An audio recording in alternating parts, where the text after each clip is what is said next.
വ്യത്യസ്ത ജോണേഴ്സിലുള്ള 3 സിനിമയാണ് ഈ ഓണത്തിന് റിലീസായേക്കുന്നെ. അപ്പൊ അതിലൊന്ന് ലോക ചാപ്റ്റർ 1, പിന്നെ ഹൃദയപൂർവ്വം, പിന്നെ ഓടും കുതിര ചാടും കുതിര. പിന്നെ വേറെ കുറച്ച് സിനിമകൾ കൂടെയുണ്ട്. പക്ഷെ ഇതിനകത്ത് ശ്രദ്ധിക്കപ്പെട്ടിട്ടുള്ള ഇപ്പൊ ചർച്ച ചെയ്യുന്ന 3 പടങ്ങൾ എന്ന് പറയുന്നത് ഈ പറയുന്ന ലോകയും, ഹൃദയപൂർവ്വം, പിന്നെ അതേപോലെ തന്നെ ഓടും കുതിര ചാടും കുതിരയാണ്. അപ്പൊ ഈ 3 പടം ഞാൻ കണ്ടു. അപ്പോ ഈ 3 സിനിമകളെ കുറിച്ചാണ് ഈ ഒരു വീഡിയോ. അപ്പൊ നമുക്കറിയാം ഇപ്പൊ ഓണത്തിന് നമ്മള് ഫാമിലി ആയിട്ട് കൂടുതൽ സിനിമ കാണാനൊക്കെ പോകുന്ന ഒരു സമയമാണ് ഈ ഒരു ഓണം എന്ന് പറയുന്നത്. കാരണം സ്കൂളുകളും എല്ലാം അടച്ചു. എല്ലാവർക്കും വെക്കേഷൻ ആയിരിക്കും. അപ്പൊ ചിലപ്പോ ഒരു കൺഫ്യൂഷൻ ഉണ്ടാവും. ഇപ്പൊ ഇതിൽ ഏതിന് പോണം എന്നുള്ളതൊക്കെ.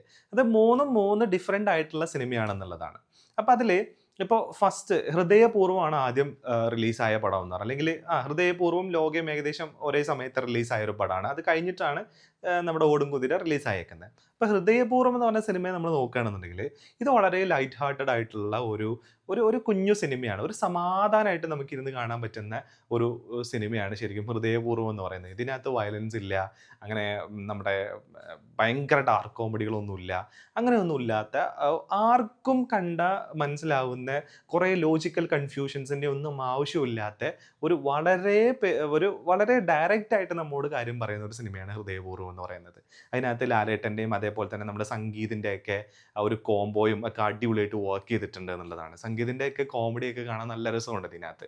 അപ്പോൾ അങ്ങനെ പോകുന്ന സത്യനന്ദിക്കാടിൻ്റെ ഒരു ടിപ്പിക്കൽ ഒരു ഫാമിലി പടമാണ് ശരിക്കും ഹൃദയപൂർവ്വം. അപ്പം നമുക്ക് ഇപ്പോൾ അച്ഛന്, അമ്മ, വല്യമ്മ, പിന്നെ അതേപോലെ തന്നെ കുട്ടികൾ ഇവരൊക്കെ ആയിട്ട് പോയി കണ്ട് തിരിച്ചു വരാൻ പറ്റുന്ന ഒരു സിനിമയാണ് ഈ ഹൃദയപൂർവ്വം എന്ന് പറയുന്ന സിനിമ. അപ്പൊ അതിനകത്ത് അതിന്റെ ഒരു ഒരു മൊത്തം സെറ്റപ്പും അതേപോലെ തന്നെ കേരളത്തിൽ നിന്ന് പൂനെയിൽ പോയി കുറേ കാര്യങ്ങൾ നടക്കുന്നത് പൂനെയിലാണ്. അപ്പൊ ആ ഒരു സെറ്റപ്പും കാര്യങ്ങളെല്ലാം നല്ല രസത്തിൽ നമുക്കിങ്ങനെ സമാധാനമായിട്ടിരുന്ന് കാണാൻ പറ്റുന്ന ഒരു സിനിമയാണ് ഈ പറയുന്ന ഹൃദയപൂർവ്വം എന്ന് പറയുന്നത്. അപ്പൊ ഇതിങ്ങനെ ഒരു ലൈറ്റ് ഹാർട്ടഡ് ആയിട്ടുള്ള ഒരു ഒരു ഒരു കോമഡി ഒരു ഫാമിലി സിനിമയാണെന്നുണ്ടെങ്കിൽ ഇതിന്റെ നേരെ എക്സ്ട്രീം ഓപ്പോസിറ്റ് നിൽക്കുന്ന ഒരു സിനിമയാണ് ലോക ചാപ്റ്റർ 1 എന്ന് പറയുന്നത്. അപ്പോൾ വേഫറൽ ഫിലിംസിന്റെ സിനിമാറ്റിക് യൂണിവേഴ്സിലെ ഫസ്റ്റ് പടം. അപ്പോൾ ഇത് ഇത് കുറച്ചും കൂടെ ഒരു എന്താ പറയുക, വയലൻസ് ഉള്ള അല്ലെങ്കിൽ കുട്ടികളൊക്കെ ആയിട്ടൊന്നും പോയി കാണാൻ പറ്റുന്ന ഒരു സിനിമയാണെന്നുള്ളത് ഞാൻ പറയില്ല. കാരണം ഇതിനകത്ത് കുറച്ച് അത്യാവശ്യം വയലൻസും ബ്ലഡ് ഷെഡും ഒക്കെയുള്ള ഒരു സിനിമയാണിത്. പക്ഷേ ഇതിൻ്റെ ഒരു ഐറണി എന്ന് പറയാൻ പറ്റില്ല. പക്ഷേ നമുക്കിപ്പോൾ നമ്മുടെ വല്യമ്മയും അല്ലെങ്കിൽ അങ്ങനെ അച്ഛനമ്മ അങ്ങനത്തെ ആ ഒരു ഫാമിലിക്ക് പോയി കാണാനും പറ്റുന്ന ഒരു സാധനം കൂടിയാണിത്. കാരണം നമ്മൾ വർഷങ്ങളായിട്ട് കേൾക്കുകയും കാണുകയും ചെയ്തിട്ടുള്ള ആ ക്യാരക്ടേഴ്സിന് അല്ലെങ്കിൽ ആ കഥകൾ ഇപ്പം നമ്മുടെ മിത്തോളജിക്കൽ കഥകളും നമ്മുടെ നാടോടി കഥകളിലൊക്കെ വന്നിട്ടുള്ള പല ക്യാരക്ടേഴ്സാണ് ഈ സിനിമക്കകത്തുള്ളത്.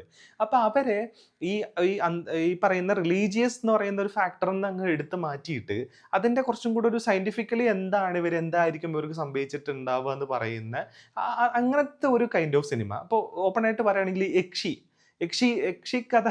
സിനിമയാണ്. പക്ഷേ അത് 2025 ഒരു കോണ്ടെക്സ്റ്റിലേക്ക് കൊണ്ടുവന്ന് വെച്ചാൽ എങ്ങനെ ഉണ്ടാവും, അങ്ങനത്തെ ഒരു സിനിമയാണിത്.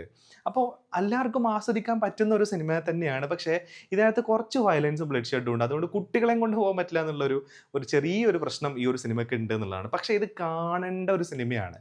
അതിൻ്റെ റീസൺ, മലയാള സിനിമ ചെറിയ ബജറ്റിൽ പാൻ ഇന്ത്യൻ അക്സെപ്റ്റൻസ് കിട്ടുന്ന അല്ലെങ്കിൽ വേൾഡ് സിനിമയിലേക്ക് കോൺട്രിബ്യൂട്ട് ചെയ്യുന്ന സിനിമകൾ എങ്ങനെ ചെയ്യുന്നു എന്നുള്ളത്, അല്ലെങ്കിൽ അത് തിയേറ്ററിക്കൽ എക്സ്പീരിയൻസ് നിങ്ങൾക്ക് കിട്ടണമെന്നുണ്ടെങ്കിൽ, അതിൻ്റെ ഒരു തിയേറ്ററിക്കൽ എക്സ്പീരിയൻസ് കിട്ടണമെന്നുണ്ടെങ്കിൽ ലോക ചാപ്റ്റർ 1 തന്നെ പോയി കാണണം. കാരണം ഇത് OTT സ്റ്റഫ് അല്ല. നമ്മുടെ മൊബൈലിലോ നമ്മുടെ ലാപ്ടോപ്പിലോ നമുക്കിരുന്ന് കാണാൻ പറ്റുന്ന ഒരു സ്റ്റഫ് അല്ല ഈ ഒരു പടം. ഇത് പക്ക തിയേറ്ററിൽ നിന്ന് ആ സൗണ്ടും ആ വിഷ്വലും എല്ലാം കൂടെ വെച്ചിട്ട് നമുക്കൊരു പക്ക ഒരു എൻ്റർടൈൻമെൻറ്റ് സാധനം കിട്ടുന്ന ഒരു പടമാണ് ലോക ചാപ്റ്റർ 1 എന്ന് പറയുന്നത്. അപ്പോൾ അങ്ങനെ വരുന്ന ഒരു പടമാണിത്. ബാംഗ്ലൂരാണ് ഇതിൻ്റെ ഒരു സെറ്റപ്പ് വരുന്നത്. അതും തന്നെ ബാംഗ്ലൂരിനെ അങ്ങനെ റൊമാൻറ്റിസൈസ് ചെയ്ത് കാണിച്ചിട്ടൊന്നുമില്ല. ഒരു കറക്റ്റ് എന്താണോ റിയൽ ബാംഗ്ലൂർ, മലയാളികളൊക്കെ പോയി താമസിക്കുന്ന ബാംഗ്ലൂർ എന്താണോ ആ ബാംഗ്ലൂരിൻ്റെ ഒരു ഫേസ് ഇതിനകത്ത് നിങ്ങൾക്ക് കാണാൻ പറ്റും. അതേപോലെ തന്നെ ഇതിനകത്ത് യക്ഷിയുണ്ട്. അപ്പോൾ ആ യക്ഷിക്ക് ഉണ്ടാവുന്ന ഒരു സൂപ്പർ നാച്ചുറൽ ആയിട്ടുള്ള അല്ലെങ്കിൽ ഒരു സൂപ്പർ ഹീറോ ഒരു പവറും, സാധാരണ ഒരു മനുഷ്യനിൽ നിന്നും മാറിയിട്ടുണ്ടാവുന്ന ഒരു പവറും, പിന്നെ അതിൽ ഈ യക്ഷി കടിക്കുമ്പോൾ വേറൊരാൾക്ക് കിട്ടുന്ന പവറും, അങ്ങനെയൊക്കെ വരുന്ന ഒരു സിനിമയാണ് ഈ പറയുന്ന ലോക ചാപ്റ്റർ 1 എന്ന് പറയുന്നത്. അപ്പോൾ ഇതൊരു വേറൊരു ജോൺറയാണ്. ഇനി അടുത്തൊരു സിനിമ റിലീസായേക്കുന്നത് 'ഓടും കുതിര ചാടും കുതിര' എന്ന് പറയുന്നൊരു സിനിമയാണ്. അപ്പോൾ ഇത് നമുക്ക് ഒരുപാട് ചിരിക്കാനുള്ള ഒരു സിനിമയാണ് ശരിക്കും. ഇപ്പോൾ എസ്പെഷ്യലി സുരേഷ് കൃഷ്ണയുടെയും ലാലിൻ്റെയൊക്കെ ഒരു ഒരു കോംബോ നല്ല രസമുണ്ട്. നമുക്ക് ഒരുപാട് ചിരിക്കാനുള്ള ഒരു ഒരു സിനിമയാണിത്. ഈ 'ഓടും കുതിര ചാടും കുതിര'. പക്ഷേ ഈ സിനിമയുടെ ഒരു പ്രശ്നം എന്താ വെച്ച് കഴിഞ്ഞാൽ മെന്റൽ ഹെൽത്താണ് ഈ സിനിമ ഡീൽ ചെയ്യുന്നത്. അപ്പോൾ ഇതിനെ പക്ഷേ വളരെ ഡയറക്റ്റ് ആയിട്ടല്ല കാര്യങ്ങൾ പറഞ്ഞു പോകുന്നത്. ഇതിൻ്റെ ട്രീറ്റ്മെൻറ്റ് എന്ന് പറയുന്നത് ഇതിനെ ട്രീറ്റ് ചെയ്തേക്കുന്നത് വേറൊരു രീതിയിലാണ്. ഈ ക്യാരക്ടേഴ്സ് എല്ലാം കുറച്ചും കൂടെ ഒരു ഒരു ഒരു എന്താ പറയുക ഒരു കാരിക്കേച്ചർ കൈൻഡ് ഓഫ് ക്യാരക്ടേഴ്സും അതേപോലെ തന്നെ കുറച്ച് ഓവർ ദ ടോപ്പ് ആയിട്ട് ആക്ടിങ് ആണെന്നുണ്ടെങ്കിലും ഡയലോഗ് ഡെലിവറി ആണെന്നുണ്ടെങ്കിലും കുറച്ചും കൂടെ ഓവർ ദ ടോപ്പിൽ പറയുന്ന ടൈപ്പ് ഓഫ് കമ്മ്യൂണിക്കേഷൻസ് വരുന്ന ഒരു സിനിമയാണ്. അപ്പോൾ ഇതിൻ്റെ ഒരു പ്രശ്നം ഈ ട്രീറ്റ്മെൻറ്റ് തന്നെയാണ്. അതായത് ചിലപ്പോൾ നിങ്ങൾക്ക് എന്താണ് ഇതിങ്ങനെ പറഞ്ഞു പോകുന്നത്, എന്തവിടെ സംഭവിക്കുന്നത് എന്നുള്ള ചെറിയ കൺഫ്യൂഷൻ ചിലപ്പോൾ ഉണ്ടാവാൻ സാധ്യതയുണ്ട്. അപ്പം സിനിമ സത്യത്തിൽ ഇതാണ്. തലയടിച്ച് ഫഫ തലയടിച്ച് വീഴുകയും അയാൾ കോമയിലാവുകയും അങ്ങനെ ഏകദേശം 1 വർഷം കോമയിൽ ജീവിക്കുകയും ആ കോമയിൽ നിന്ന് പിന്നെ 1 വർഷത്തിന് ശേഷം തിരിച്ചു വരികയും ചെയ്യുന്നു എന്നുള്ളതാണ്. അപ്പം അങ്ങനെ തിരിച്ചു വരുന്ന സമയത്ത് പുള്ളിക്ക് ഈ കോമയിൽ പുള്ളി ഒരുപാട് സ്വപ്നങ്ങൾ കാണുന്നുണ്ട്. അതായത് ഒരേ സ്വപ്നം തന്നെ 1 വർഷം ലൂപ്പായിട്ട് പുള്ളി കാണുകയാണ്. ഒന്ന് ആലോചിച്ച് നോക്കിയേ, ഒരേ വർഷം നമ്മൾ ഒരു സ്വപ്നത്തിൽ അങ്ങ് ജീവിക്കുക എന്ന് പറയുന്നത് അതുണ്ടാക്കുന്ന ഒരു ട്രോമയുണ്ട്. അപ്പോൾ പുള്ളി ഈ സ്വപ്നത്തിൽ നിന്ന് പുറത്ത് വന്നിട്ട് അല്ലെങ്കിൽ കോമയിൽ നിന്ന് തിരിച്ച് വന്നിട്ടും ഈ പറയുന്ന ഈ സ്വപ്നം ഏതാണോ, ഞാൻ സ്വപ്നത്തിലാണോ അതോ ഞാൻ റിയാലിറ്റിയിലാണോ, ഈ സ്വപ്നത്തിൻ്റെ റിയാലിറ്റിൻ്റെ ഇടയ്ക്ക് സ്റ്റക്കായി പോയിട്ടുള്ള ഒരു മനുഷ്യൻ. ആ മനുഷ്യൻ്റെ കഥയാണ് ശരിക്കും ഈ പറയുന്ന 'ഓടും കുതിര ചാടും കുതിര' എന്ന് പറയുന്ന സിനിമ പറയുന്നത്. അപ്പോൾ ഇങ്ങനെ കുറേ സ്വപ്നത്തിൽ പല പല സ്വപ്നങ്ങളിൽ ജീവിക്കുന്ന ആൾക്കാരാണ് ഈ സിനിമയിലുള്ളത്. ഇപ്പോൾ കല്യാണിയാണെന്നുണ്ടെങ്കിലും കല്യാണിക്കൊരു സ്വപ്നമുണ്ട്, എനിക്ക് അങ്ങനെ ആവണം, എൻ്റെ കല്യാണം ഇങ്ങനെ ആവണം എന്നൊക്കെയുള്ള സ്വപ്നം ഉണ്ടാവുമല്ലോ. അതേപോലെ തന്നെ ഇപ്പോൾ വിനയ് ഫോർട്ടിൻ്റെ ക്യാരക്ടറാണ്, വിനയ് ഫോർട്ടിന് ഒരു സ്വപ്നമുണ്ട്.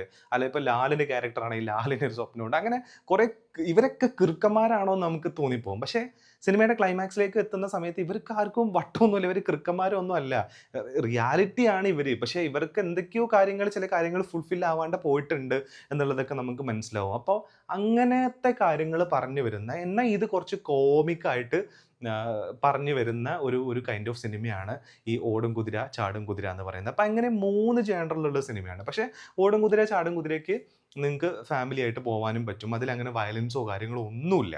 അപ്പോൾ ശരിക്കും കുട്ടികളായിട്ട് നിങ്ങൾക്ക് പോകണമെന്നുണ്ടെങ്കിൽ ഇപ്പോൾ നിങ്ങൾ ഹൃദയപൂർവ്വം കണ്ടു, ഒരു 2 ദിവസത്തിന് ശേഷം നമ്മുടെ വെക്കേഷനൊക്കെ തീരാൻ നേരത്ത് നമുക്ക് ഒരു പടത്തിനും കൂടെ പോകാമെന്നൊക്കെ എന്നുള്ളൊരു തോന്നൽ നിൽക്കുന്നുണ്ടെങ്കിൽ കുട്ടികളൊക്കെ ആയിട്ട് വീണ്ടും പോയി കാണാൻ പറ്റുന്ന വേറൊരു പടമാണ് ഈ പറയുന്ന 'ഓടും കുതിര ചാടും കുതിര' എന്ന് പറയുന്നത്.